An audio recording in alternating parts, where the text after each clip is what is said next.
Assalamualaikum warahmatullahi wabarakatuh. Kami dari kelompok 2 yang beranggotakan Ahmad Fajar Nur Alam, yang kedua Iqbal Aridya A, yang ketiga Rofian Anwar, yang keempat Bekas Bimo Satrio akan mempresentasikan bab tentang sholat. Hakikat sholat. Ibnu Qayyim rahimullah menguraikan hakikat sholat. Tidak dapat diragukan bahwa sholat merupakan perkara yang sangat menggembirakan hati bagi orang-orang yang mencintainya, dan merupakan kenikmatan ruh bagi orang-orang yang mengesahkan Allah. Puncak keadaan orang-orang yang jujur dan parameter keadaan orang-orang yang meniti jalan menuju kepada Allah. Mengapa Allah mewajibkan sholat? Allah SWT berfirman dalam surat Al-Kautsar ayat 2, "Maka dirikanlah sholat karena Tuhanmu dan berkorbanlah." Ayat tersebut menunjukkan betapa pentingnya menjalankan ibadah yang satu ini. Bahkan Allah mengancam manusia yang lalai dalam mengerjakan sholat dengan ancaman yang keras dalam surat Al-Ma'un ayat ke-4 sampai ke-5. Maka kecelakaanlah bagi orang-orang yang sholat, yaitu orang-orang yang lalai dengan sholatnya. Rasulullah SAW bersabda, "Sesungguhnya batasan antara seorang dengan kekafiran dan kesyirikan adalah sholat. Barang siapa meninggalkan sholat, maka ia kafir." Salah seorang tabi'i bernama Abdullah bin Syakib rahimahullah berkata, "Dahulu para sahabat Nabi SAW tidaklah pernah menganggap suatu amalan yang apabila ditinggalkan menyebabkan kafir, kecuali sholat." Akhlak dalam sholat. Meraih khusyuk.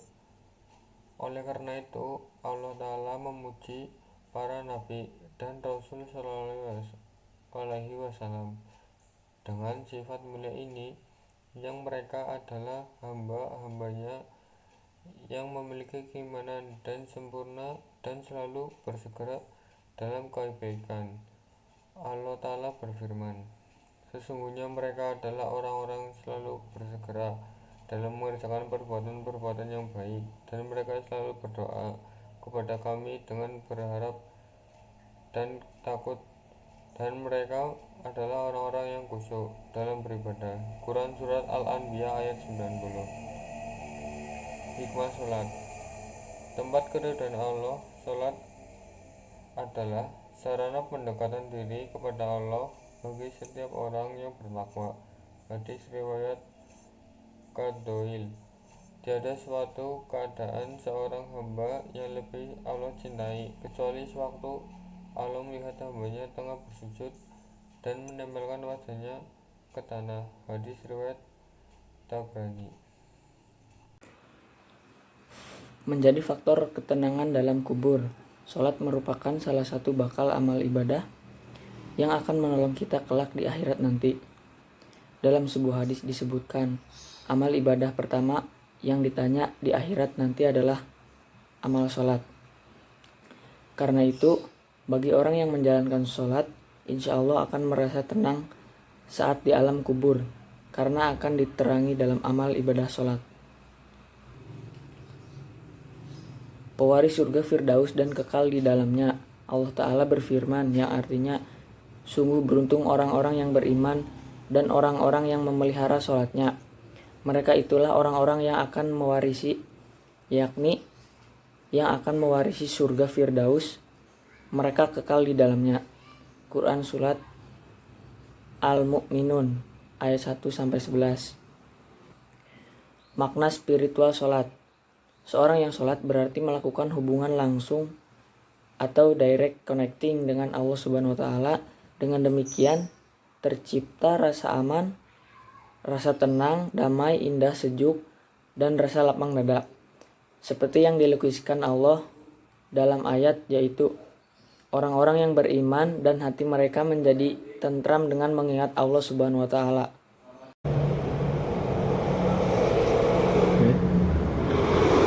Sholat ternyata tidak hanya menjadi amalan utama di akhirat nanti, tetapi gerakan-gerakan sholat paling profesional bagi anatomi tubuh manusia.